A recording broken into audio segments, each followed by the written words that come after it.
हरियाणा हिलाने के बाद अब यूपी बिहार लूटने की तैयारी में है सपना चौधरी। जी हाँ, हरियाणवी गानों पर डांस करने के बाद अपनी अलग पहचान बना चुकी एक्ट्रेस और सिंगर सपना चौधरी भोजपुरी इंडस्ट्री में कदम रखने वाली हैं। सपना चौधरी इन दिनों भाग वेब सीरीज की शूटिंग में काफ़ी ज़्यादा बिजी हैं।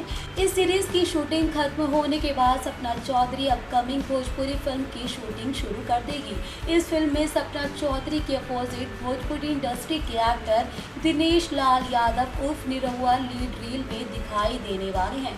भोजपुरी डेब्यू के बारे में कंफर्म करते हुए सपना चौधरी ने बताया कि वो जल्द ही दिनेश लाल यादव के साथ ऑन स्क्रीन नजर आएंगी।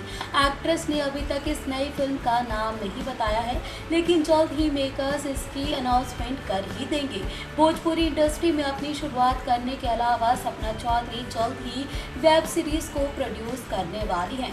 तो वहीं अब देखना वैसे काफ़ी दिलचस्प होने वाला है कि भोजपुरी लुक में अब सपना चौधरी कैसे लगेगी। क्या वो फैंस को उतनी ही पसंद आएगी जैसी वो हरियाणवी लुक में पसंद आती है? आपको क्या लगता है? हमें कमेंट करके